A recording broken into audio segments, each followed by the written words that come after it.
Welcome to it, sports fans. A different ball game. Another day, another fine day in the city of Johannesburg.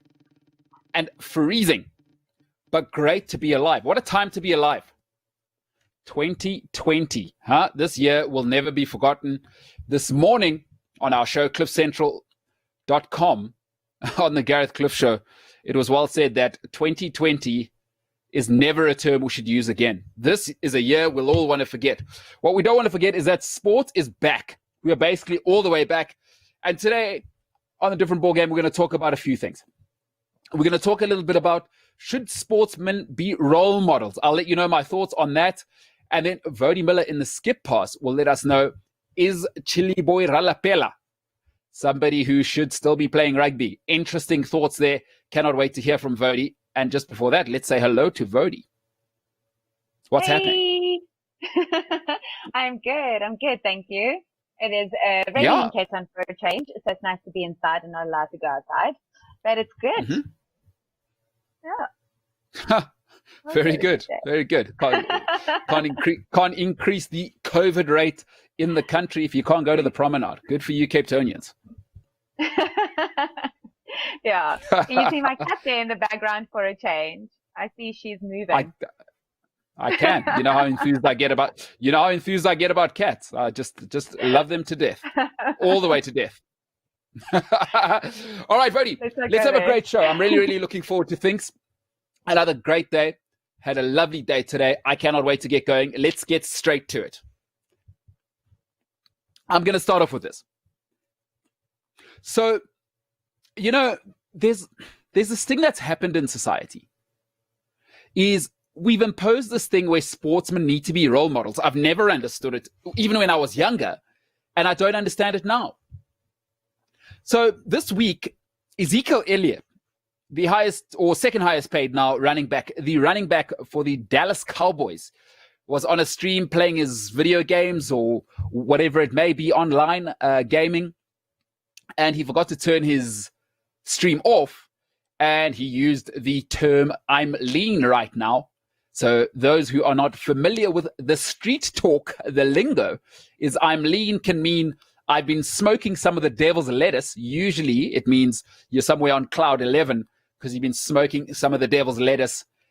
Or you can be extremely inebriated due to the alcohol. Usually it means you've smoked something a little devilish. So Zeke Elliott in huge trouble on the socials. But this narrative that sportsmen should be role models is something I've had a problem with, as I've said, my entire life. Why did we impose it on them? All these people have done is two things. They've won a genetic lottery, and then they've worked their backside off to refine that genetic advantage to earn a living. Now, the economy is dictated by the demand. People love gladiators. That's why we pay sportsmen so much. They deserve what they get because people want to see them. But this notion that they should be role models is silly because we hold them to higher standards than we do teachers, than we do politicians. Why? Just because somebody won a genetic lottery, it doesn't mean they understand Kantian theory. It doesn't mean they understand what a deontological dilemma is. So why do you impose that your kids should look up to somebody you don't even know because they can throw a ball far, they can hit a ball far? Yes, you can admire hard work, discipline, but that's got nothing to do with putting these guys on a pedestal intellectually. And I love sportsmen. I admire sportsmen probably beyond what I should. So I'm not saying they're not heroes. What I'm saying is stop making sportsmen role models because they're not. They didn't ask for it. Now, let me be clear. It is ideal if they are. So what the deal should be, if you want to be, great. If not, also great. Because it's not your job, right, to raise someone's kids. It is not your job to raise someone's kids. So society must raise their own kids. I've never heard, and the argument always goes to this, oh, they earn so much money. I've never heard a single person telling me Anthony Kiedis, who's the lead singer of Red Hot Chili Peppers, should be a role model for society. Why not? Angelina Jolie, no one's ever said Angelina needs to be a role model. So why do we force it on sportsmen? Raise your own kids, society. I will always argue for that. They've won a genetic lottery and nothing else. And sportsmen have worked their backside off. They've shown discipline. Now you can admire those little details within them. But stop giving me this. And Zeke Elliott is in big trouble, right, with the social media because he's the running back for the most valuable franchise in the world. Now, sportsmen have to understand this. If you come into it and you want to be edgy and, off-brand, you're not going to get the big money for, the endorsements. Because there's one thing corporates don't want. They want to be nowhere near controversy, nowhere near it. They are not shy to absolutely tell you up front. They want lily white clean.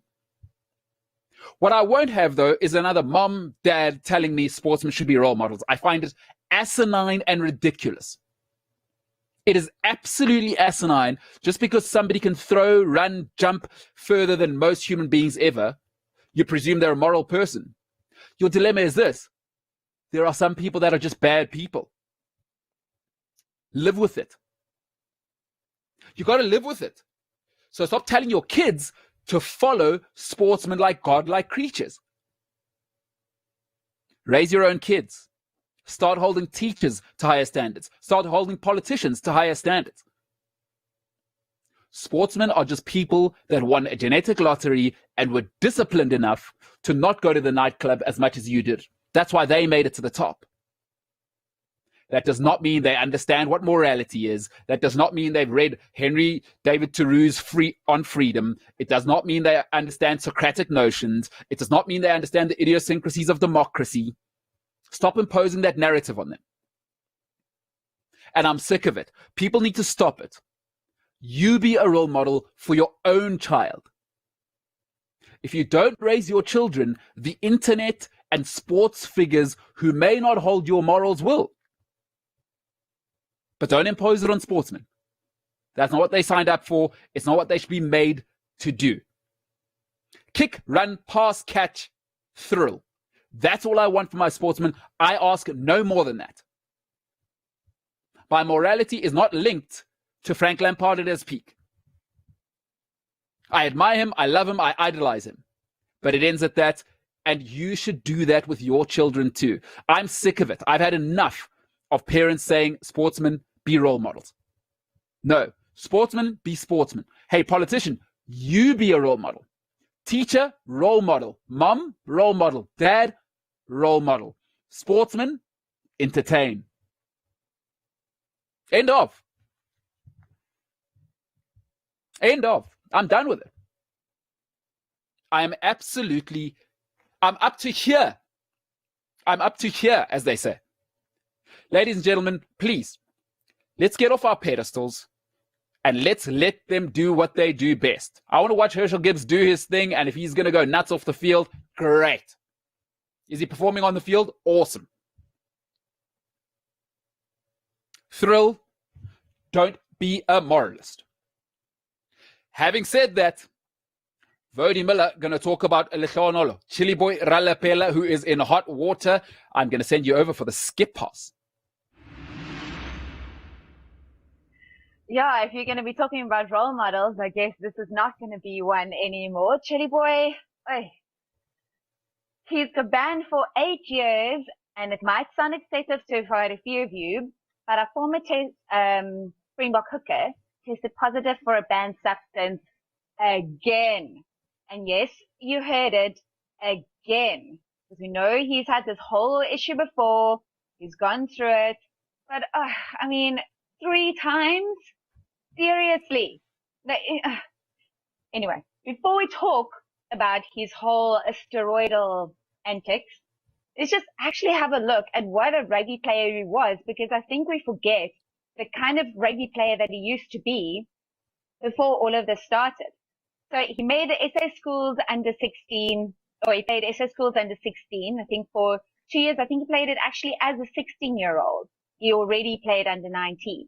He was also very instrumental in that time with Pretoria Boys High beat Upbeast for the first time in many, many years. So he kind of turned into a poster child for black rugby, and he was the next big thing as a school kid. And interestingly, I think some might say people wanted him at that stage to be what Sia is now and have that impact on South Africa back then already. He played under 19, Springboks. He is under 21. He had 9 caps for them. He captained the under 21 side at the 2006 Rugby World Champs in France. He made his Springbok debut in 2006, but he never really played. He only had 25 tests between 2006 and 2018. He made his Springbok debut at 19, and he was also the first black captain and the youngest player to captain a national team. Before he started playing for the Springboks, he was playing for the Bulls under Heineke Meyer at that stage, and Heineke was just kind of having none of what everyone else saw in him. So I think Heineke actually took a guy, I think his surname was Kun or something, who played flank the year before, and turned him into a hooker, even though Chili Boy was already at the Bulls. But the Springbok powers really wanted Chili Boy to play, and he got given so many chances over and over again. I think Jake White was also part of that whole believer situation, so he kept picking him. But Chili Boy wasn't getting the game time at the Bulls, so he just wasn't getting any better to what he used to be. And he was good as a kid, but he didn't really improve. And it could be part of the reason why he started taking steroids. I'm not saying he took it at school. I'm not saying anything, but this could be a reason, because this was his third offense, like I said earlier. His first time, if you look at his doping history, and the fact that you have to say a player has got a doping history is already one of the problems. He tested positive for this banned substance in January 2019 last year. He challenged it, but he was found guilty by an independent doping tribunal, got banned for 8 years. He's now got 21 days to appeal.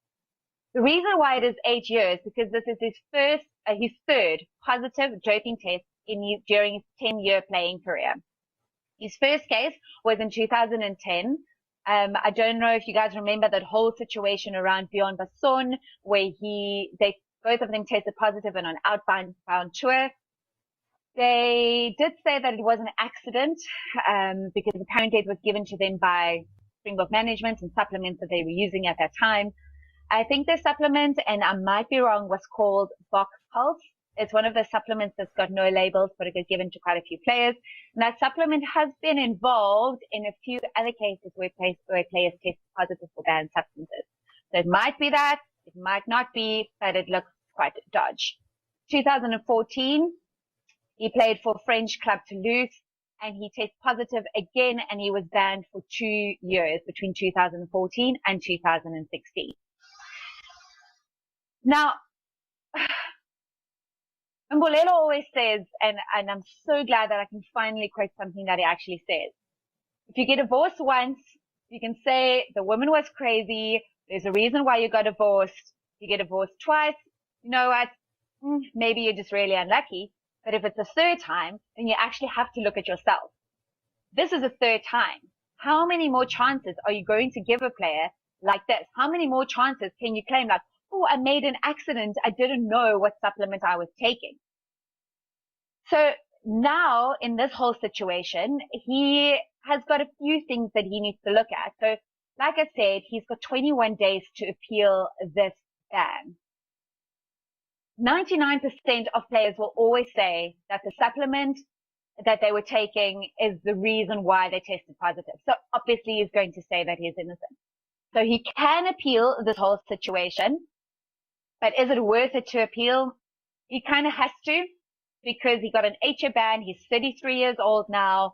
He's not going to ever be able to play rugby again. So this is basically end of his career.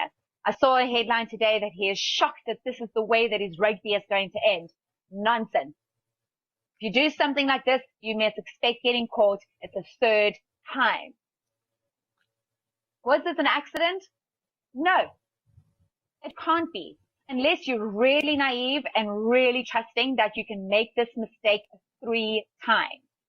And then at the other side, you have to look at who is accountable. Some might say that it's the doctor, it's the nutritionist, whoever it could be. But ultimately, the responsibility lies with the player to make sure that you know what supplements you're taking in. And you have to make sure that those supplements don't have any banned substances. Surely, if you're going to be playing a game where this is what brings money into your pocket and how you're paying your bills, this is your absolute livelihood, you're going to make sure that something like this is not going to happen. You've got 2 strikes already. So surely you're going to be extra careful from now on. But anyway, if these details are upheld, he can't play, he can't coach, and he can't be involved in any administrative role in rugby. He can't be involved in any form of rugby. And he's also banned from all competitive sports. That is quite a hectic ban, deservedly so. But maybe they will also try to just appeal the fact that it might not be all competitive sport. Maybe they will ban him just from rugby. We'll have to see. We'll have to see what his lawyers are going to do. He's quite a legal team behind him, so we'll see what they're going to do. In my opinion, I don't mind the 8-year ban. For him, it's basically a life. I think he should have been banned for life if you're going to be doing this a third time. Don't think he deserves to come back. But maybe they're only giving him 8 years because they know it's going to be the end of his rugby career. So, not a role model for kids anymore. That's for sure. And it's so crazy for me that you were this absolute poster boy, and because of one bad coach, you kind of turn into, you start looking at everything else. How can you make yourself better? I mean, maybe if you had another coach, not Heineke Meyer, a coach actually believed in him and gave him the game time, he would really be a brilliant rugby player, because he was. And then he had to go through this. It's actually sad. Yeah. Suboptimal. It is suboptimal. Yeah. So sad. Thing is, I did have a relationship with him for a long time. We competed in school. We were the same year. It is so sad. It's just so sad to see what's happened to him, because, to be honest, you know, in most of the sports I played, and his speciality was rugby, he was the black hope. Like, we saw him and everybody said, that's the next Springbok hooker. Like, it wasn't a thing of, is his skin color going to get him in? He was different class. You know, he was so good. He was so good. We came up for that famous game when they beat Uffies, because it hadn't happened for years. He was a cult figure, you know, especially for us black sportsmen who were at these schools. There weren't too many of us going around. So we knew him and we thought, oh my God, that's different. So what's happened afterwards, you know, when you know a little bit of his backstory, you can kind of understand where the deficiency in character may come from. But it's unbelievably sad. You know, it's tarnished somebody who could have been Siya Kolisi. Yeah. But you know what I find very sad, and I don't think people necessarily understand what a lot of these players have to go through. And going from school into this very professional setup, it's very nerve-wracking. And then you don't have the support that you used to have at school. I mean, at school, you were absolutely coddled by your coaches and by the teachers and parents and everything. Then you move into this. So the only thing that you really have is a coach that believes in you, and a coach that manages you and helps you to get through all of it. And Heineke just wasn't that guy. Like I said, Heineke didn't want anything to do with Chili Boy. I mean, you can go look at his Wikipedia page and his history of rugby playing. The first cap that he made, he was sitting on the bench for so many matches. Even his in Curry Cup in Super Rugby, and some years he only made one Super Rugby cap. Yes, he was injured quite a lot. Injury could be related to the whole steroid use, if you want to look at that. Maybe he felt like he needed to take that to get back early. Maybe he started getting earlier because you know that steroids has got a very negative effect on the joints and the ligaments and everything in your body. So it starts weighing up against each other. It's just, I think, bottom line, it's extremely sad that a guy like this had to end up in this situation. And do you think, because at the time, I mean, we know what that Bulls dynasty, because when he came, right, it was, we left school 2004, and that's when Heineke and them took over. That's like when the Bulls took over the world rugby. Yeah. Do you think the fact that size was a thing in that Bulls pack? I mean, they had Gary Botha, who was an international class hooker and was a monster. Do you think he was trying to fit in at the Bulls by getting huge? And you come from a biokinetics background. How much could performance-enhancing drugs help to actually get size? Well, for sure. It definitely it had something to do with that.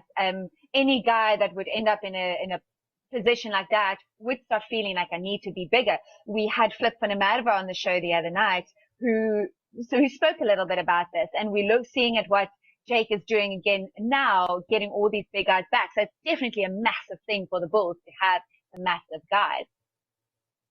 Looking at it from a biokinetics background, of course it helps you. It helps you in recovery. It helps you in building more strength. It helps you you can just train a lot more and a lot harder, and you can push more weight. You can get bigger and stronger.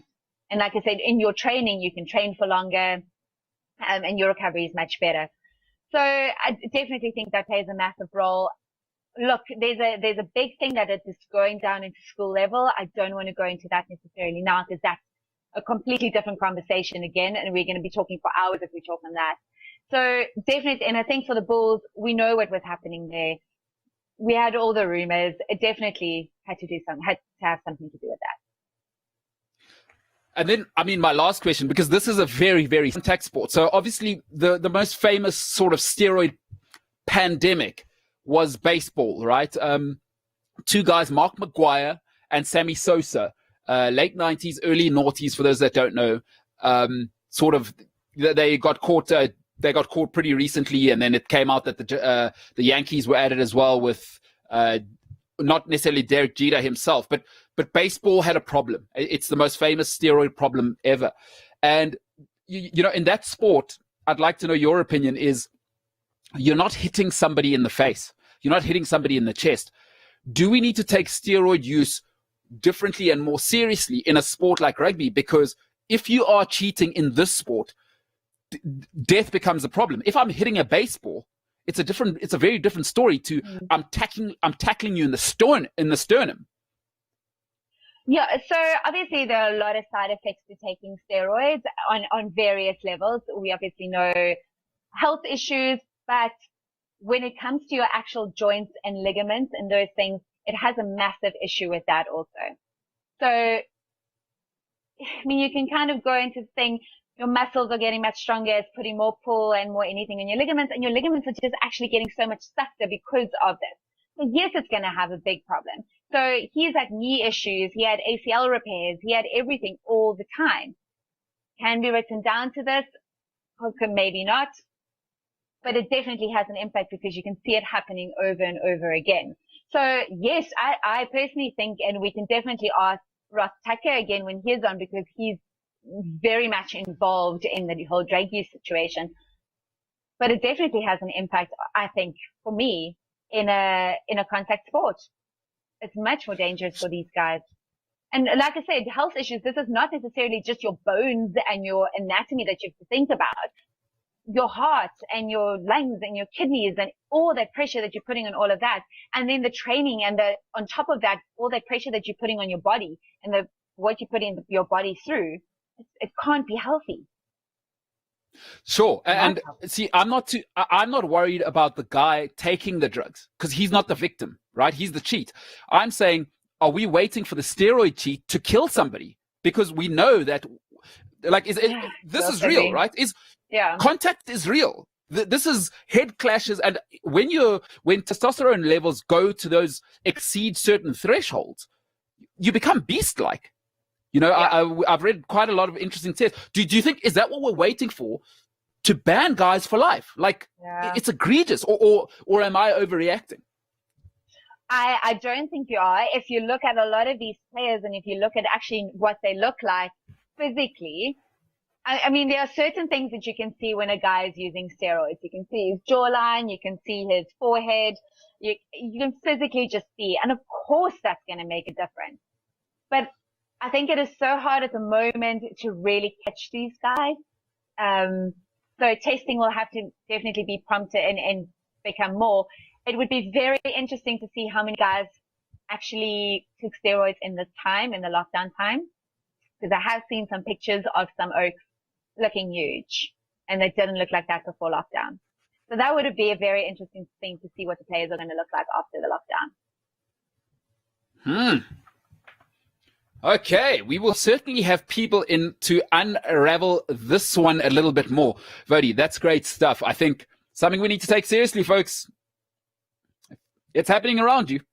We all know a sportsman or two. We all know somebody who is pushing to get bigger. That is awesome. That is the skip pass with Woude Muller. Coming up next, a legend, Western Province, Protea legend. He's coming up after this.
Ladies and gentlemen, we waste no time. I'm going to go straight to my guest. I am going to introduce him now. Ladies and gentlemen, introducing legacy family member, former opening batsman of the Proteas, and a favorite son of Bishops. He is one of many Kirstens. Don't know if he's related to Keith Kirsten. I love a little bit of gardening myself. Ladies and gentlemen, pitch it up. I'll hit it straight back over your head, Mr. Peter Kirsten.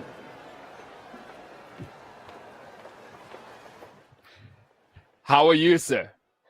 Bolello, hi, yeah, lovely. I'm cold here in Cape Town, but I'm good. I'm ready to roll with you, and so lovely to be invited onto your show tonight. So just fire away, my man. Lovely to be with you. Great to be with you. Never in my wildest dreams did I think I'd ever be talking to Peter Kirsten. I used to, when I was younger, I used to wake up and watch you guys on tour in India. I used to watch the World Series. I used to watch the Benson and Hedges games. I used to go live with my uncle. That's how far back you and our relationship's been. It's been a long time. Fantastic. Yes, those were great days at Newlands and in front of a fanatical crowd there. Of course, Western Province. I've always had fanatical supporters, and nothing's changed. So wonderful schools around here. Of course, I went to Sax, and you mentioned Bishops, but Bishops, Sax, Ronnebosch, Wynberg, in the Western Cape. Close enough. We're close enough in the same sort of region. Always had great tussle, Sax versus Bishops. And, of course, down there in the Bull Run, you've got Paul Boys, Paul Jim, Paul Ruiz, all kinds of great schools. So it's the whole Western Province sort of sporting environment is conducive to connecting with fans. So let's settle this now, because is it Sax and St. Andrews that constantly have the battle about which is the oldest school in this country? Well, I say Saxes, so I wouldn't know about St. Andrews, although my brother-in-law is from St. Andrews. A lot of my mates are from St. Andrews. We keep battling, but it depends who wins on the sports field. Academically, I'm sure it's a tie. So the older school belongs, let's say, to both St. Andrews and Sax, two great institutions. So now, we've settled that one. Let's settle another thing that's bothered me and has kept me up at night since I was a wee little boy. Is the Kirsten family related to Keith Kirstens? Because when my dad and I used to go pick up plants, I didn't know whether me supporting Gary and Peter Kirsten was related to this. Is there any relation? Let's settle this now. This is a great question. I've spoken at a number of dinners and all kinds of events in my time, and I was introduced by the MC one evening. Please welcome Keith Kirsten to as guest speaker tonight. And of course, everybody burst out laughing. It was a great faux pas on the part of the MC, because definitely not Keith Kirsten. We look similar, both very good-looking guys, and absolutely. And if I try to give my flowers attention, they would turn to weeds. So definitely not Keith Kirsten. So that right. Lovely, no. But I've met him quite a few times, and I wish he was part of the Kirsten family, because he's a very wealthy man, and green fingers, yes, lovely. All right, so you're both handsome but different. Yeah, so similar but different Kirstens, as the old saying goes. Yep, and I'm sure he's not called Kersey. Yeah, but anyway, okay. They're very, very different. Well, listen. Yeah. Let's get into that. Kersey, the nickname, where did that come from? Oh, it's always stuck, I think, since school days. And Kersey, it's abbreviation for Kirsten. Who wants to say Kirsten? Kersey this and Kersey that. So we've got 4 brothers in the family, 4 boys. And it's Kersey with 2 Kersey P's. That's Peter and Paul. Kersey G, that's Gary Kirsten. And, of course, Kersey A, that's Andy Kirsten, who played 25 times for Western Province Rugby, but was on the bench for about 35 of those in his whole career. So the Kerseys have been around here, rugby and cricket and all kinds of other things. It's stuck. And now that you've you've introduced us to the whole family. What's it like being a part of an environment where it's so competitive? I mean, has that always been, did you guys fuel each other as children you've all gone on to achieve so much on the sports field? Well, Gary and Paul actually are half brothers, and of course, I used to babysit Gary when he came into this world. He's 13 years younger than I am, and of course, we bonded. We still have a very good relationship. Sorry, my plugs have come out. So, all the Kirsten brothers, we we got on, and through sporting, our father Noel, he's the common denominator there. He played great club cricket and hockey for Border Province in his time.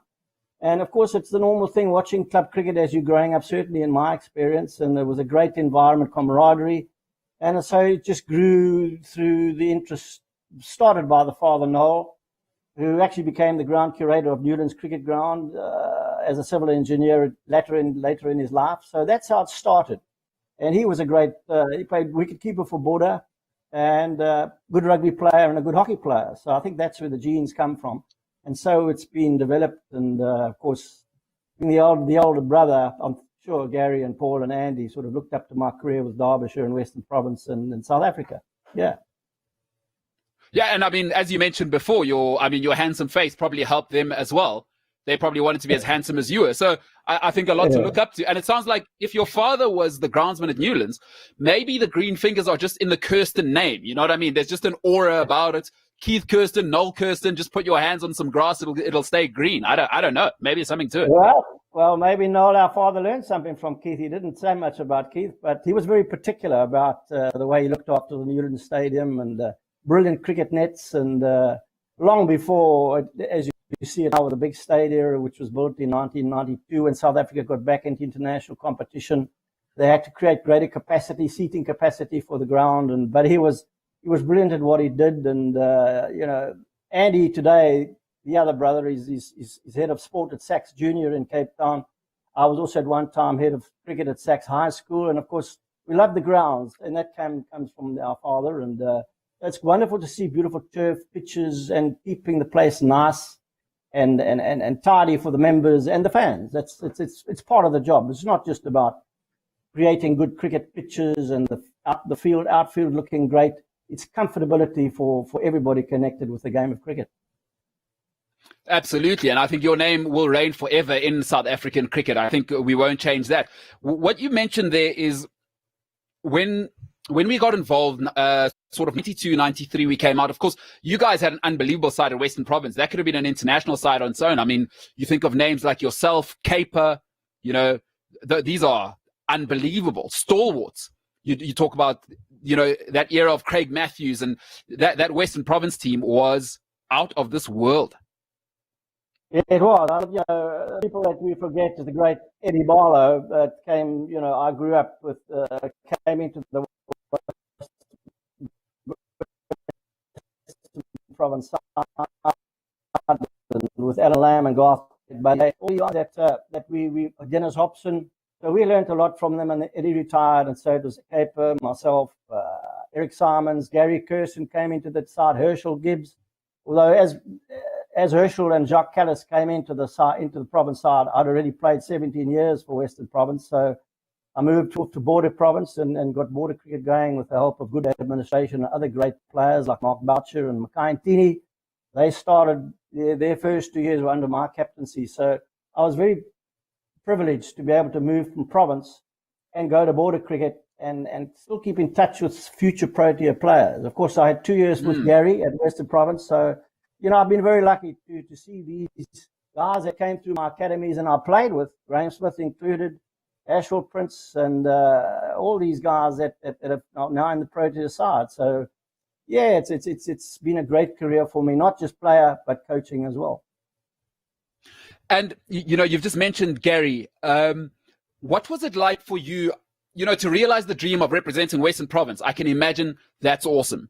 Then you represent your country, but then your brother joins you. Is there a greater joy for you than getting to play with your brother with blood? Well, that was a phenomenal experience. Of course, I was left out of the initial World Cup squad to go to Australia in 1992 and was eventually included in the final squad. So it was a very emotional time, and I had a great, brilliant World Cup, and so I had nothing to lose. I was then age 36, and then 2 years later or a year later, Gary was chosen for South Africa, and I kept myself fit, and I was playing so well, even at a late sort of age, and we were lucky enough to play for South Africa together. So a very emotional time, and his very first double 100 for the Proteas was against Durham. And I was lucky enough to get 42 not out and to share that first double 100 and his first ever ODI 100 for the Proteas. I opened the batting with him at Melbourne. So again, I'm lucky enough to share these emotional times with the little brother that I used to babysit, and who's 13 years younger than me. So, and he went on to have a brilliant career. Yeah, he wasn't bad in the end. He wasn't bad in the end, but he can get his time in the sun another time, because this is the Kirsten we're interested in right now. So when we went post-isolation now, we came out. What was it like to be involved? And you can take me through, perhaps we can start at that World Cup 92, because we know that's when our relationship with that horrible woman called Ducksworth Lewis started. What was the World Cup experience like for you? And then what were the emotions around that England game? So you can start post-isolation. What was it like to wear the South African flag and represent us on the international stage? And then you can take me into that World Cup and your emotions leading right up to Philip de Freitas and those goons beating us because of a system that cheated us. You asked some very good questions, and of course a lot has been recorded since. Well, I'm a big-time journalist. Sorry, I should have told you up front. I'm actually a big-time journalist with a capital J. Please go ahead. Well, pre-isolation, of course, was that very first ever tour to India, which was involved 4 ODIs, and of course under Clive Rice, and then just after that was included in the World Cup. So it would happen so fast. I never ever thought, none of us thought that we'd suddenly be playing in a World Cup in 1992 in Australia. So we went, and it was just a phenomenally exciting time, unbelievable time, and of course, a lot of us had played of that squad. Not too many had been playing in our domestic Currie Cup competitions at the time. Omar Henry, of course, was included. I played a lot with Omar at Province, and same club with him at Avondale. So Kepler Wessels was the captain, and we were just, for me personally, it was an opportunity to show what I could really do on the world stage. And luckily, I think that sense prevailed. Peter van der Merwe was then the convener of selectors, and I was in such good form, he actually couldn't leave me out. Of course, he left out Jimmy Cook and Clive Rice on the age factor. And luckily, I had a very good relationship with Kepler Wessels. And so I went on to score 410 runs and had a really great World Cup, and was able, as a senior pro, to help the young Jonty Rhodeses and all these guys, Andrew Hudson's, to become a Hansie Cronje. Gary wasn't in that squad at that time. But then the rain came down, as you say. The Duckworth Lewis to scupper all the good work that we did at Sydney. And what could you do? Was it 22 runs of one ball, or the last ball? I mean, it was hopeless. We had grown men crying in the dressing room, and daylight robbery. Daylight robbery, but I think it was some divine intervention, because it was almost like it was too soon for South Africa, after years of isolation, to suddenly get to a final of a World Cup. So somebody up there was saying, you're going to have to work harder to get to a final of a World Cup. And so it has been. There's always been some ridiculous factor. And we go back to 1999, I think, World Cup, where the Alan Donald run out. So, oh my goodness. So, but there we were. What a wonderful World Cup. What a wonderful opportunity for me as an older guy. And I love that tournament, and it really was. The great Imran Khan, the present Prime Minister of Pakistan. I played against him many times, and he played for Sussex in county cricket, and he was a wonderful guy to talk to. So not surprised he went on to become a great leader of Pakistan. Oh, you've just mentioned an awesome era of cricket, because that Pakistan team, we might as well get into it, what was it like? Did you ever face Wasim Akram and Waka Yunus at the same time? Not too much of Wasim Akram. I did once or twice in county cricket, but never internationally. I didn't play in that particular game where the great Jonty Rose ran out. It was one of the. Oh yes, dived into the stumps. The group games, and we beat them. I didn't play in that game, but certainly that was the Jonty Rose run out game, and Wasim Akram, brilliant left-arm bowler, one of the best in the world, no doubt about that. So, but there were plenty other Pakistan, Waka Yunus, fast bowlers that frightened the living daylights out of us, and Imran Khan himself. So Pakistan, they had a bit of luck along the way, of course, lost to us in the prelims and won the final. So there we go, the great Imran Khan and Wasim, and that ball that bowled Al Lam, my great buddy. He took his off stump and he bowled Alan Lamb in that final. And Lammy, I've actually just spent some time in Northamptonshire, England, last year, and he said that was one of the greatest deliveries he's ever faced. So that coming from Lammy about Woude Muller, yeah, brilliant. Yeah, hey, there's a guy we need to talk to because he was a great. And, you're speaking of that Pakistan team once again. I mean, Inzamam ul Haq, has he ever run a single in his life? Because that tournament launched him into stardom. But that guy was the size of a house. Well, I mean, to risk a run to John T. Rhodes, well, you know what I'm saying. He was never a great runner between the wickets anyway. But he was a bit sort of podgy. But, but we knew there were run-out opportunities available. Yeah. And when you got exposed from sort of county cricket, which I imagine was strong then, our team was strong. Kepler came back from Australia, and you guys have been really hardened cricketers. So I think you were probably ready for that scene, and you probably shocked the world. But when we come to your own career, who was the best bowler you ever faced? Would you say just somebody who you never felt, even on a flat track, you never quite felt in against? Was there somebody who you just admired, whether local or international? I've asked that question so many times, so it's pretty easy to answer. I faced many fast bowlers and spinners, but on the fast bowling front, certainly the two that come to mind immediately was Malcolm Marshall, the great West Indian bowler. He swung it, and he bowled it too. He was a brilliant athlete. Pretty strange, actually, similar to Mackay and Tini. Quick arm action, and I couldn't read him properly. And then, of course, Sir Richard Hadley, the New Zealander, for me, was those two on a par. Sir Richard, I played against him many times, Derbyshire versus Nottinghamshire, and he could do anything with the ball. He had a great control of his wrist, and if he wanted to bowl fast on a particular day, he could. But he shortened his run-up when he played for Nottinghamshire. Too much county cricket, so he saved his real pace playing for New Zealand. He always said to me, and I went to watch quite a few soccer matches with him and the great Rice Search for Nottinghamshire together. And Derby's just down the road. So we used to share a lot of, at that time, Nottingham Forest were kings of Europe under Brian Clough. So we used to go and watch the football matches. So we were enemies and fierce competitors on the field, and then off the field, we used to enjoy each other's company. And Richard always used to say to me, Kersey, every time I bowl to you, I'm going to ask you a question. You never felt in, because he could bowl away swing, he could bowl in swing, and he could change his pace. So there it was. I think, but it was in those days, so for me, Sir Richard Hadley and certainly Malcolm Marshall. Then you had Joel Garners and, oh my goodness, Vincent van der Bijl, our own South African. Garth Theroux was a great fast bowler. Stephen Jeffries, Woude Muller, all kind, Michael Holding. But those two come to mind because you never felt in. They had so much variation. So, I mean, Hadley, oh my goodness, some of the videos I've seen of him when he lets it rip for New Zealand, I mean, he was bowling well over 150. I think that's clear. We didn't have speedometers back then, but that was freakish pace. Whew. Yeah, well, Sylvester Clark also gave me a hard time. I still got sore ribs, Still waking up in the middle of the night. So tell me about an enigma that we had in this country. I've always wanted to know, people that played with Brett Schultz say, he's the quickest thing that they've ever seen in this country. Do you care to maybe let me into that world? Because was he as scary as the legend purports?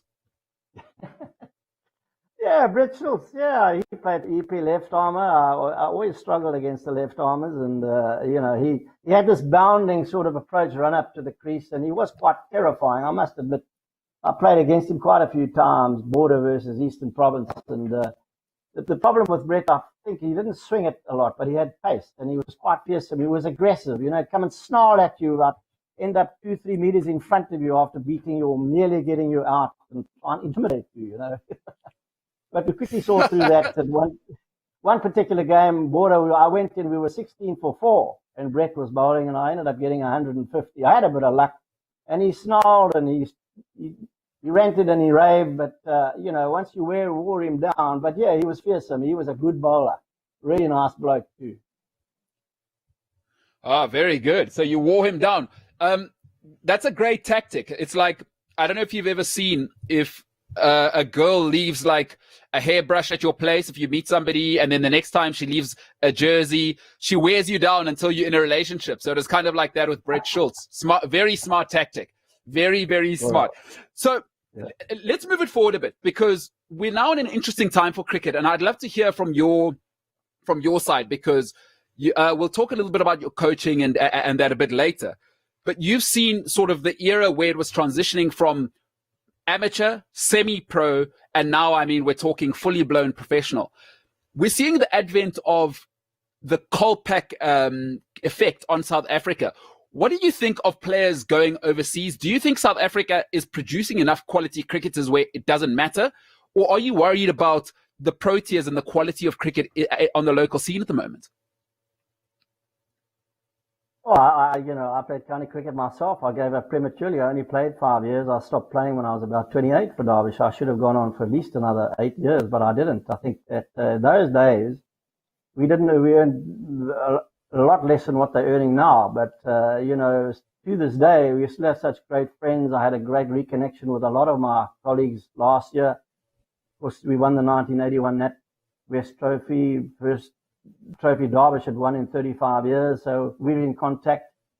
But certainly, yes, professional, it started becoming more professional. South African county cricketers in those days, I think, led the charge. Mike Proctor, LaRue, myself, Vince van der Bijl, Clabras, Barry Richards. Oh, they call you Mike Proctor. These guys are still legends. So I think as the years have gone on, then you had the World Series cricket way back at the end of the 1970s to make it more professional. Channel 9 eventually got the rights in Australia to broadcast. That's all they wanted. They paid the players a lot more. They got the best players, paid them a lot more. And now today we're seeing T20 cricket, the English, the RPL. You're having T20 tournaments throughout the world. So it's a big money game. And up until this pandemic, which has now created absolute chaos, the virus, where I think it's going to change. There's going to be less money in the pot now. So I think we'll see what happens. But certainly Kolpak players, I think South Africans, it's a no-brainer really, because at the moment, what are we, 21 Rand to the pound? It was about 17 Rand to the pound over just about a year ago.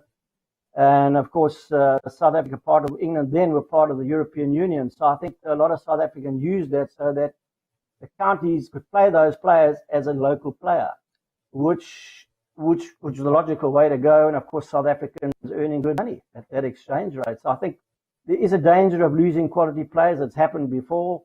But I still think there's a lot of potential in the pot in South Africa. We've got brilliant schools. And I think if they can increase the capacity of quality coaching, I don't think South Africa will ever stop producing quality players. And it's very difficult to replace players like A.B. de Villiers, Jacques Callis, Graham Smith, of this ilk. And but there's so much talent. Kagisa Rabada's come through nicely.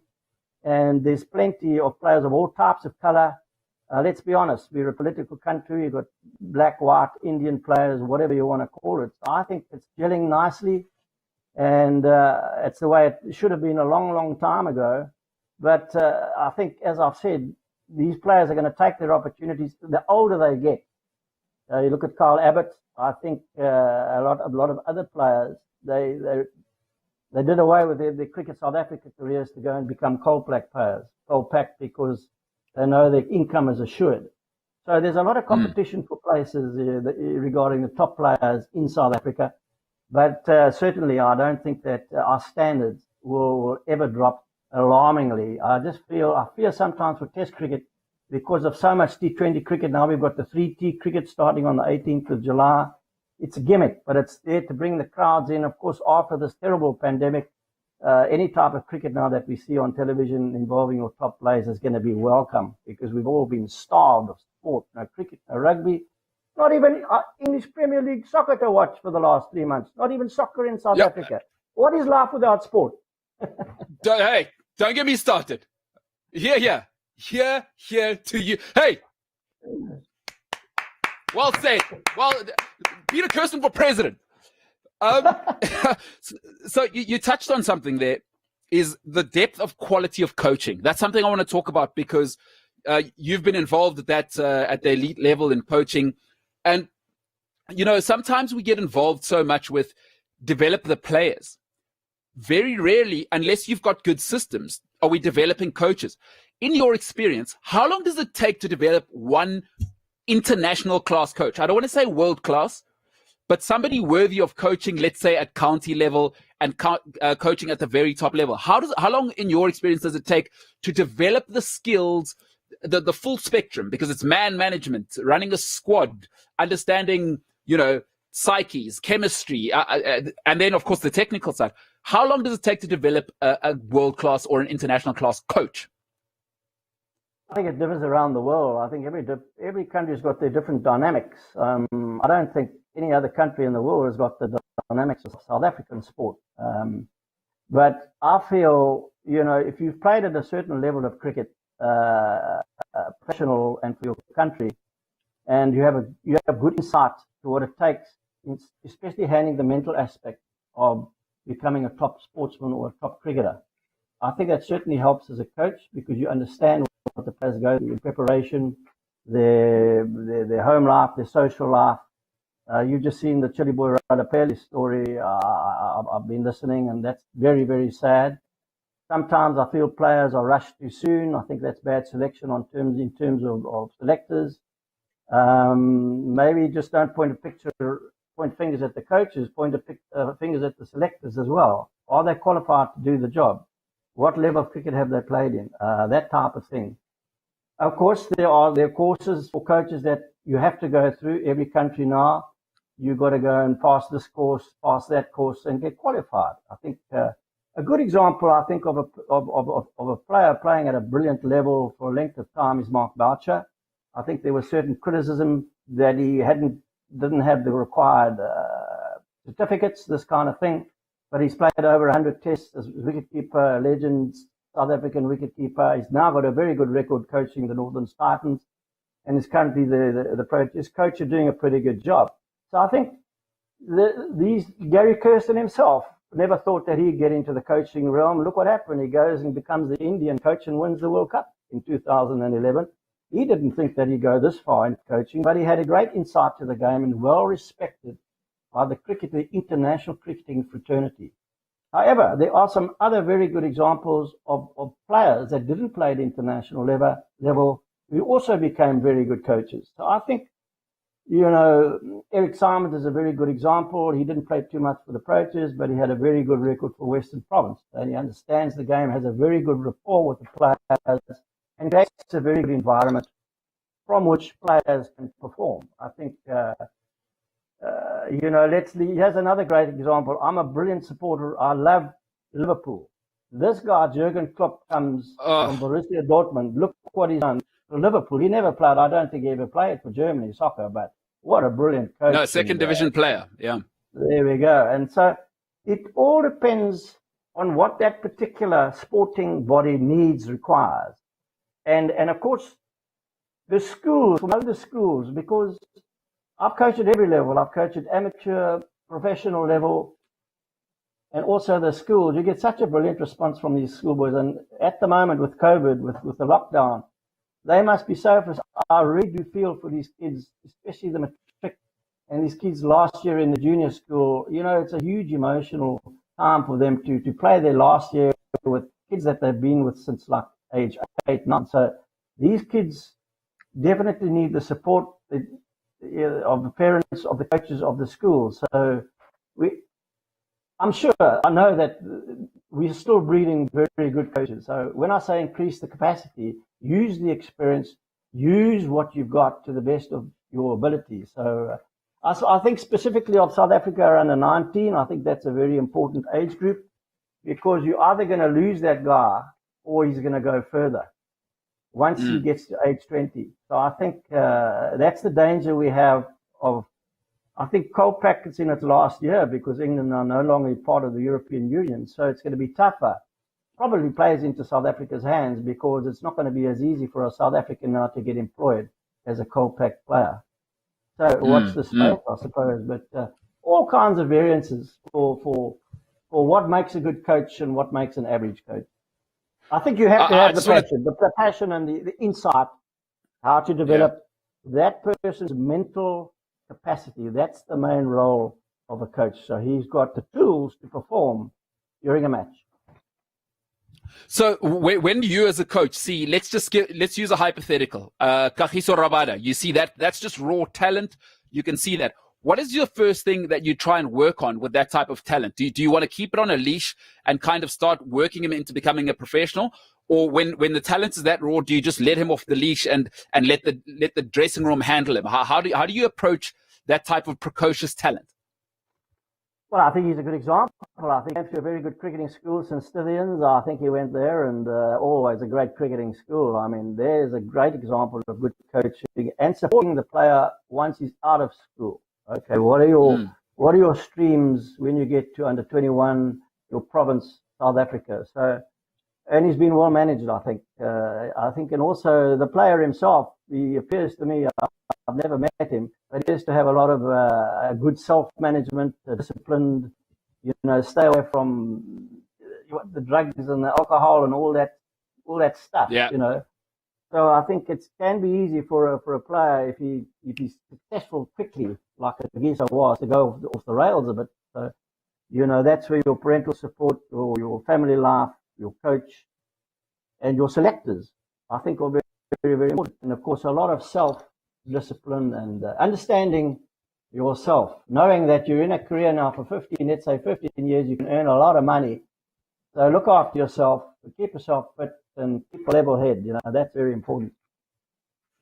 I just want to tell you it was going so well, and then I nearly told the director to cut you off when you said you're a Liverpool fan. But because I'm a big time journalist, I stayed professional. Congratulations on winning the title, by the way. So just to finish off, I'm waking. I wake up. It took 3 years. You know what I'm saying? That's no consolation. It's just as sickening 30 years later. But congratulations. Fair's fair. Fair's fair. Thank you. So let's move on to Boucher and Monsieur Smith. That they've got a task on their hands now. How long do you think they'll need to turn around the test team? And what do you think they need in order to really get back to the previous era? Because we've lost a lot of legends in one go. But what gaps do you see there in that team that they need to fill in order to just be competitive? Because to be legendary again may take some time. Yeah, I agree with you. I think it's going to take a while. You're talking about under Graham Smith, they had some real class players, and most of them are now retired. Hashim's gone.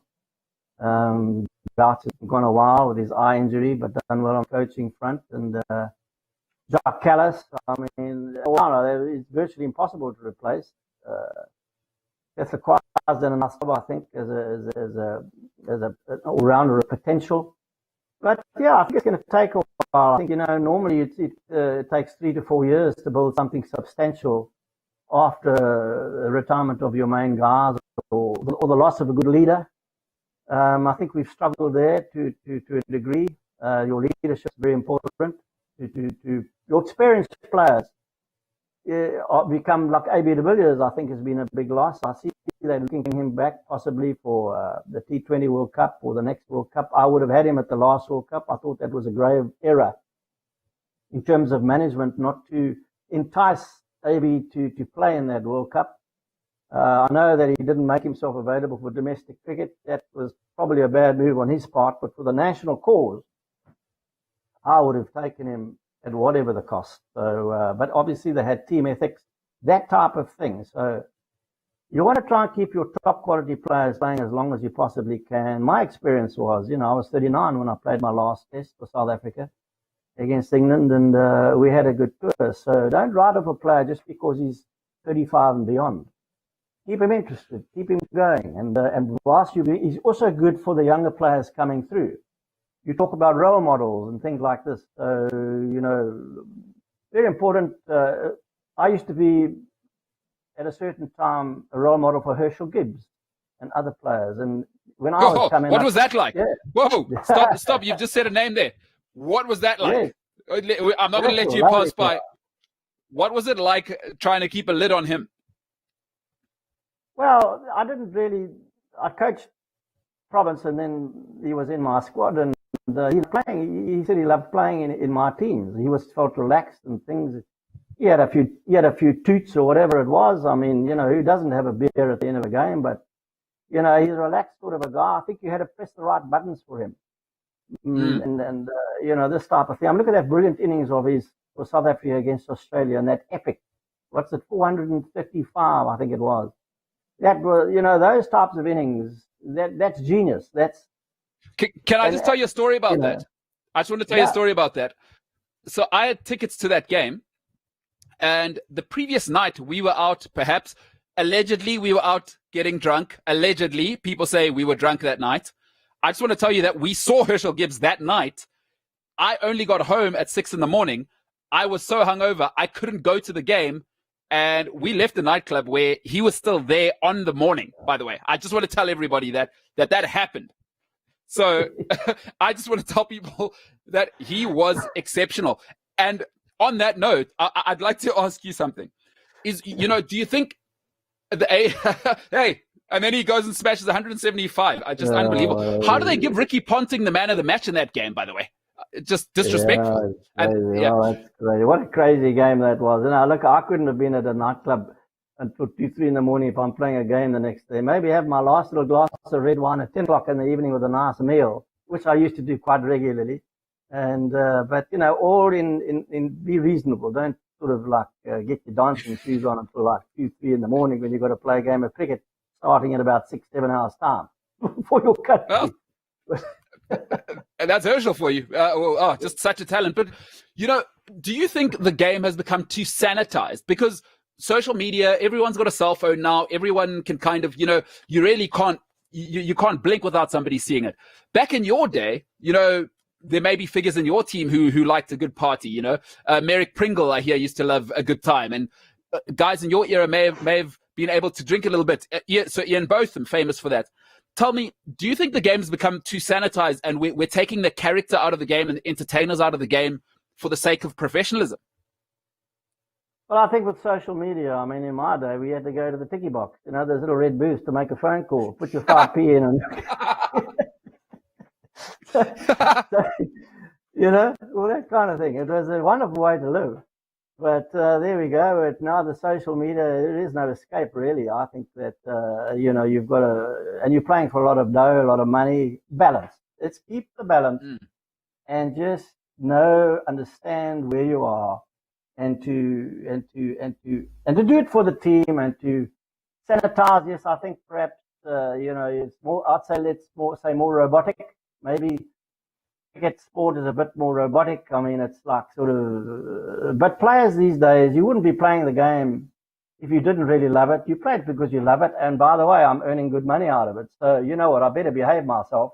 Otherwise, I got myself to blame. Look at Chili Boy and, you gotta understand to keep out of trouble.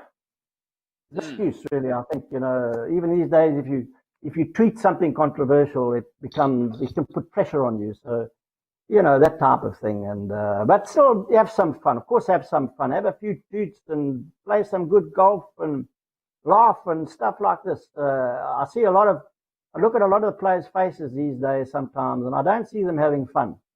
But who's having fun in a domestic professional game and nobody's watching? So luckily in my day, we used to have lots of people, you see. So even now with the it's a tough one. I really do feel sorry sometimes for a lot of our domestic cricketers playing in front of nobody.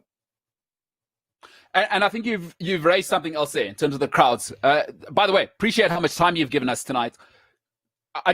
There's something going on right now, right? There's a balance of power in the game itself of T20 cricket is everywhere all the time. Test cricket, I believe, is under threat. How do you feel about that? Are we playing too much T20 cricket? And would you like to see the return of a 5 test match series and old school tours? Oh, old school tours, they were great, weren't they? Oh, yeah, that's a great point you raised. I think, I understand the T20 cricket. RPL has just changed everything. And that came into being in 2007, 2008. And it's a big money game. I mean, crikey, sponsors are pouring their money into, or they were before the pandemic. But, even in South Africa, now we've got the 3T cricket. It's a gimmick. It's a hit and giggle. I think 36 overs, 3 teams, 12 overs per side. But it's a solidarity cup. I think it's a good cause, is to raise funds for the people who've really struggled in the pandemic. I can understand. I think it's a good move, and the timing's good on Nelson Mandela Day, the 18th of July. I think that's I think that's going to get the public going. But I think the Mzansi Super League was a failure. I don't think we were able to attract. It was done because we had to keep pace with the rest of the world. So Test cricket, definitely. The 4-day game it's still the greatest challenge mentally, the test of any bowler, batter, fielder, because it's a longer version of the game. But in England, Australia, India, they will still come and watch because they love the game of cricket. But we've seen crowds dwindling in South Africa. Kingsmead is a big example. They've now moved the Christmas Test match to Port Elizabeth. Even Port Elizabeth, the crowds are dwindling. Cape Town, they will always get the people. Wanderers, I think they will always get the people, but it's a concern, a big concern. And they've now got a Test championship over a number of years. I think that's a good move. So that every Test match is played, you want to try and win. So the more you win, the more points you get. And if you finish in the top, you finish champion or in the top 2, you get your cricketing body earns more money. So they're trying to create different ways, but it's a big, big concern. Yeah. In the countries that Test championship. Yeah, I mean, that Test championship, though, what do I need? Like an aeronautical engineer degree just to be able to figure out how the point system works. It's all over the place. But what can be done, in your opinion, to save Test cricket? Can anything be done, or is the tide of money in T20 going to eradicate? Are we going to be, do you think we'll go, maybe let me ask you a better question. Do you think we'll end up within the next 2 or 3 years with 4-day Test matches? Yeah, it's been discussed, but I don't think it's feasible. I think, I don't think it's feasible. Then you've got to bowl fewer overs in the day. Then you're getting to another form of limited overs, that type of thing. I say less T20 cricket. That's going to be difficult to do because it's a big money spinner, this type of thing. They're trying Test night cricket. That's another option, but again, you've got a lot of traditionalists out there that they love to go and watch Test cricket during the day, a lot of older people and this kind of thing. They've got their set times routine. They're used to this. So in England, Australia, India, and parts of South Africa, I think you're still always going to get your people coming to watch. And let's not forget Pakistan. I mean, Pakistan has been starved of Test cricket for years because of their political situation. If we can just get Pakistan, the people will come there in their droves and this type of thing. So, look at Bangladesh, or the people come there. The challenges are always going to be there, but I think that, if we can get the balance right, and cricket will never die. It's just going to change. No, it certainly won't. Well, you know what? Before I let you go, I want to put you on the hot seat. So there's been 2 great dynasties, I think. The Australians of the late 90s and noughties, and then our team now under Graham Smith. Which team do you think was better, and why? Who? In which era? Well, I mean, let's talk about Ponting forward, because there was obviously Alan Border, but I think Ponting's forced 2 World Cups, McGrath, Lee, Warne, I think Australia Gillespie. during the Warne period, definitely McGrath, I know all about, and they had a great in the 1990s. Warne, Gilchrist. McGill. I'm looking at Quinny de Kock these days. Reminds me of Adam Gilchrist, big time wicketkeeper, brilliant batsman. South Africa, I think, needs a strong leader. Those top Test teams had good leaders: Ponting, Graham Smith, Eddie Barlow, this kind of thing. We need to find that strong leader. I think Kepler Wessels was a good leader. I captained a number of sides, had different sort of results. Captaincy is not captaincy is the key sort of the key element, I think, to get that team going and drive them forward. And so you think a Steve Waugh, a Graham Smith type of figure, is that because at that level, the dressing room almost needs to manage itself? You can't have the coach trying to sort of manage the dressing room.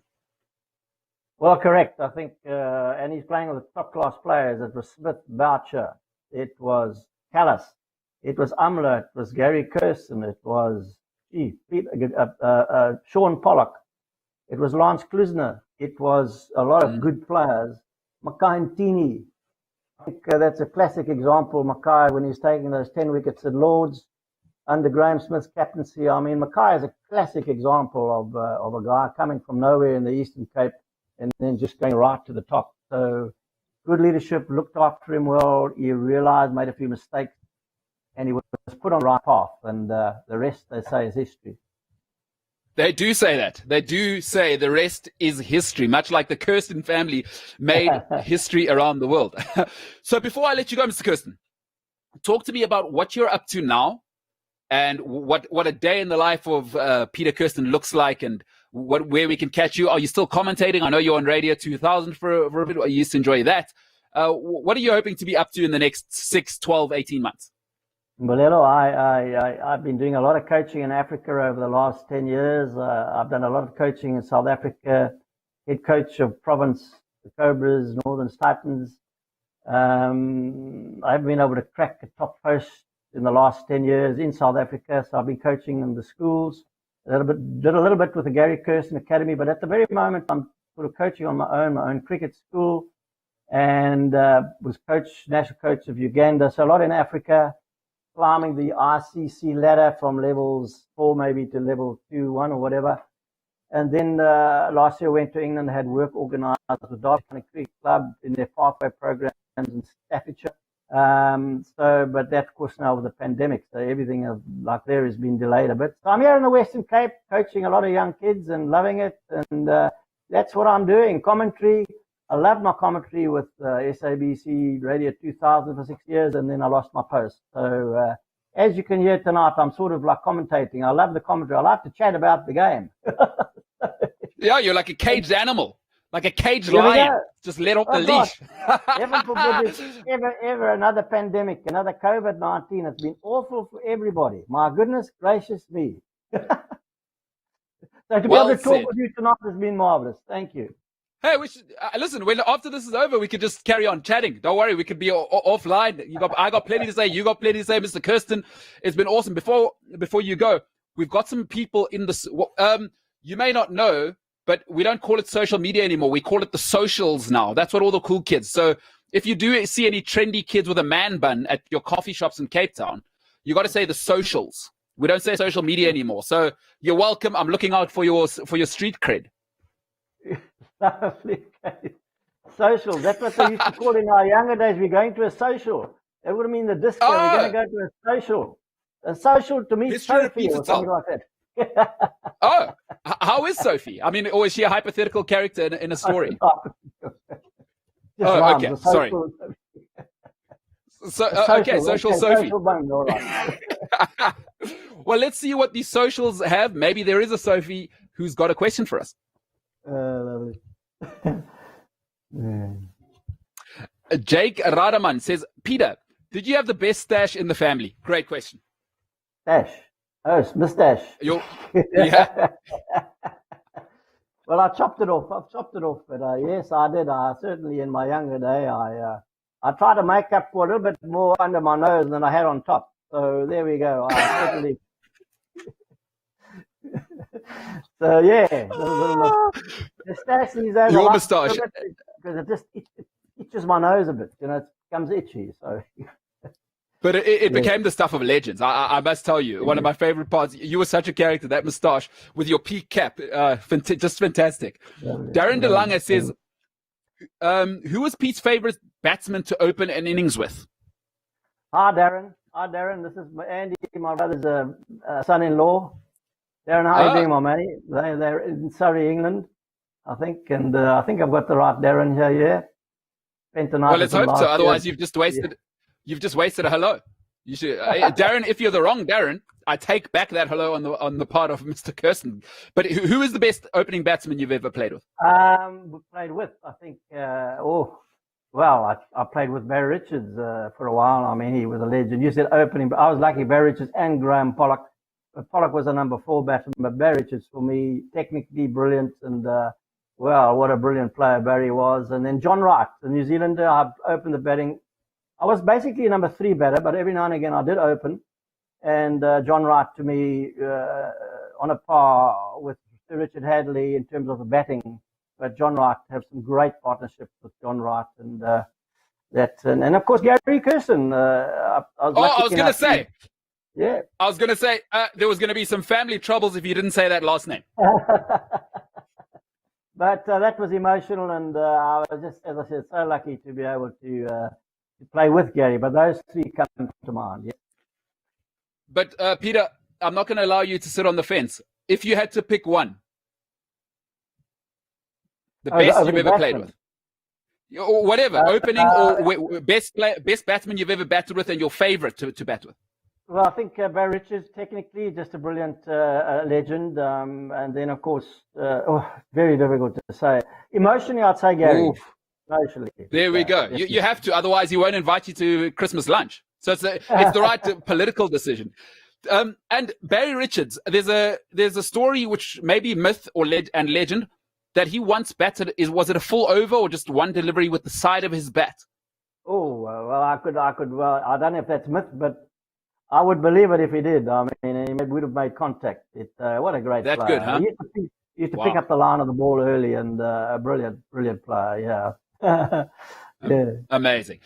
So Senzo says, speak to us about your work in Uganda and how cricket is viewed in that country. I loved Uganda. I got a great response there. This was in 2014, and we had a brilliant tournament in Malaysia. It was an RCC tournament that we qualified with Nepal to go further to level RCC Division. We're in RCC Division 1. We got promoted to Division 2. Then we had the opportunity in Namibia. January 2014, I had a wonderful training program for them here in Cape Town leading up to that tournament. Unfortunately, we beat Nepal in the first game, but then had a poor tournament, few dropped catches and what have you. And then another very unlucky sort of T20 tournament, which would have taken us to Scotland 4 months later for another RCC World T20 qualifying event. We had the opposition, I think it was Ghana, something, we bowled them out for something like 64. And we were sitting at 48 for 1, cruising, and we get bowled out for 59. Can you believe that? And so that's how my Uganda career ended. But I loved the people there, and I really enjoyed it. 2014, January 2015, and as I said, done a lot of coaching in Africa too, with Zambia and Kenya, with our brother Andy. So I really enjoyed Uganda and hope that they go further in time to come. And how seriously are they taking cricket in Uganda? Yeah, they've got, I think, naturally talented. I think they've overtaken Kenya. Zimbabwe, obviously it's been Zimbabwe, Kenya, Uganda, always in the top 3. So have the ability to produce naturally gifted players, what I saw in 2014 and January 2015. They, unfortunately, they don't seem to be able to sustain their programs. Because they play club cricket. The club cricket is limited, but they've got nice facilities and they're naturally talented players. So if they can get it together, I think Lawrence Mahadlani, I think that I used to commentate with, is now, he was the former SA under-19 coach. I think he's just been given the job there. So hopefully Lawrence can do some good work for Uganda and get them to the next stage of the RCC levels. I think they're sitting at level 3 at the moment, or level 2. Yeah. Okay. Mark LaRue says, Peter, are you proud of your younger brother, Gary? And do you think you could also ride the Absa Cape Epic?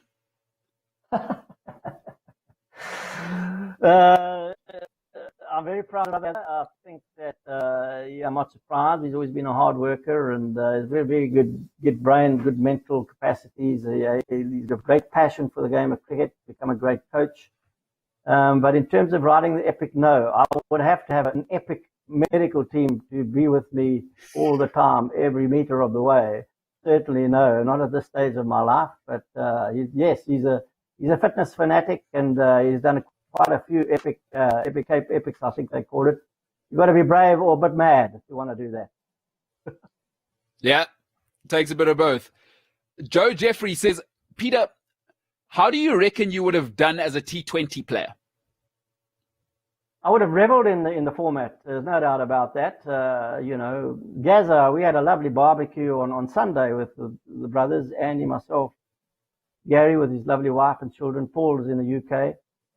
So, it's coming from Gaza. They said I would have been a brilliant T20 player. That means a lot to me. I was a very risky player. And I would have loved it. We did play quite a bit. Obviously, even then we were playing 10-over cricket, Sunday League 10-over cricket. Even in those days, in the late 1970s, early 80s. But a lovely format, You have to have, I think, the skill to hit sixes, yes, but also to keep the score going. So I would have loved it. And of course, I bowled a few little offies and a few spinners, which I loved too. And I was a pretty good fielder. So I would have loved it. Peter, I just want to say we've kind of hit it off, so I'm not going to call your brother Gary anymore. It's Gaza now. It's Gaza. I like how colloquial we've been. I think I'm automatically in, and I'm a little bit heartbroken I didn't get an invite to that barbecue, even though I didn't know you then. But just saying, the next one. Yeah, I will definitely get you there, but he burnt the meat. So if you like burnt meat, then Oh. See, the problem is he likes to stay in so long. That's why he likes to leave the meat on so long. Like, Gary, you don't have to take an opening batsman's approach to everything. Definitely we'll invite you. We'll talk the afternoon away, and we'll have a few glasses of red wine. If you drink red wine, a few toots. Lovely. I don't anymore, with good reason. But I tell you what we should do is we should get Keith Kirsten in there as well, and we settle which is the best Kirsten in the country. Settle that whole debacle. That would be interesting, Keith. Yes, it would be nice, and he could. I'll mediate.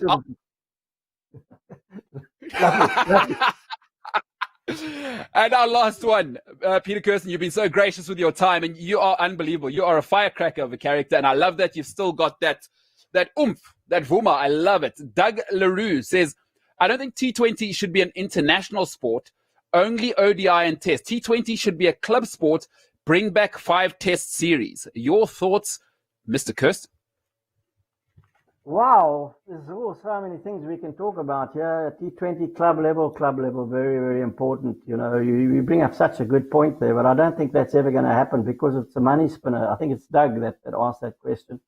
So he's also worried about the Test cricket and traditionalist of the game. But yeah, T20 cricket, I've just been roped in towards the end of last season with the veterans over 50s or over 40s cricket matches, and I thoroughly loved it. And I'm surprised that I didn't pick up some hamstring injuries. It was close, but but these games are 30-over games, not 20, T20s, and I absolutely loved it. And of course, we've just had this the over 50s World Cup cricket tournament here in Cape Town, which was eventually postponed or cancelled because of the COVID that came up on about the 14th, 15th of March. 10 countries, it was brilliant. And these guys were playing, 35 overs. So 2020 cricket for club cricket is a definite, it's a must, it is happening. And they are having a good leagues here, been created by a guy called Roger Moult here in the Western Cape. So they're trying to rope me in again for the coming season, and I'm available. Absolutely, I'm available. So, I'm just worried about the hamstrings and this kind of thing, Who needs hamstrings when you got those wrists? You got those wrists on a swivel. So how the old wrists? The wrists are good. It's just sometimes you dart off. You still think you're like 35 or 20 or 25, and you think you dart off for a quick single, and that's where it happens naturally, you see. So, but anyway, we have to sort of these types of things, but it's still a great deal of fun, and I love the bowling too. I actually won man of a match in one of the games, and only not because of my batting. And of course, I took 4 wickets in about 3 overs. It was a miracle. I got man of the match. I couldn't believe it. Well, listen, you were the most handsome guy there. We've already spoken about this. I hate to rehash it. Ms. Kirsten, Peter Kirsten, you will be back because this has been awesome. I cannot wait to have you back. I want to thank you, and it's an honor. I never in my wildest dreams thought my career would ever take me to speaking to the great, because that's what you are, an absolute institution in South Africa, and somebody who I used to look up to. So long live and keep the fire burning. I cannot wait to be the mediator at the Keith Kirsten, Gary Kirsten, and Peter Kirsten Bermuda Triangle. That's what we'll call the debate. Bermuda Triangle. Yeah, who's the best wonderful. Kirsten in the country? Wonderful. We look forward to that. So I'll drink to you, and I'll thank you very much for inviting me to the show in Balolo. An absolute pleasure. And just wonderful talking with you guys. And let's keep the fire going, as you say. Love it. Tell Gaza I said, how's it going, Gaza? I'll do that. Yeah. Good evening to you, sir. Peter Kirsten. Wow. He's electric. He's also like alive. Oh, man, I love that. Vivacious at this age, still worried about his hamstrings. One of the riskiest players ever. Like Brian Lara turned it around the corner, Ricky Ponting stuff. Like Raul Dravid on that level. Ladies and gentlemen, what an honor it was to have him, and a great pleasure to have you with us.